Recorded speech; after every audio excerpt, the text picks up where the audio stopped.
hayatımın yarısı. Bana dediler yarısın dostları, kanamaz gönlümün yarısı.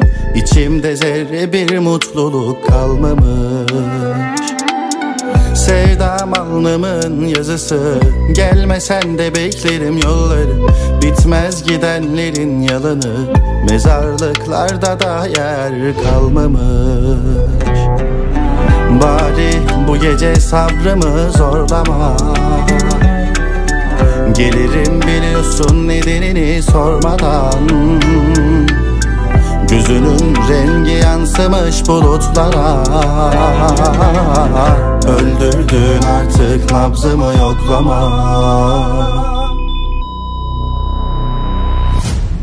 Öldürdün artık nabzımı yoklama.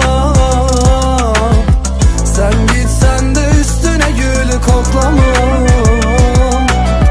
Çok zor ama yakındır, kendimi toplamam. Ben de böyle şanssız bir kulum. Öldürdün artık nabzımı yoklama. Sen gitsen de üstüne gülü koklamam. Çok zor ama yakındır, kendimi toplamam. Ben de böyle şanssız bir kulum.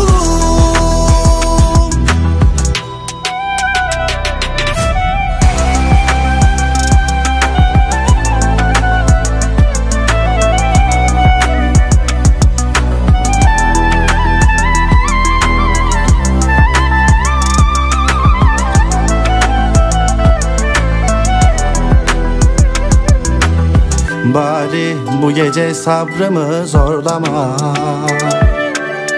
gelirim biliyorsun nedenini sormadan. Gözünün rengi yansımış bulutlara,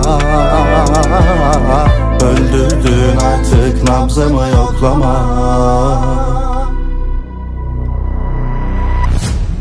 Öldürdün artık nabzımı yoklama. Sen gitsen de üstüne gül koklama. Çok zor ama yakındır, kendimi toplama. Ben de böyle şanssız bir kulum. Öldürdün artık nabzımı yoklama.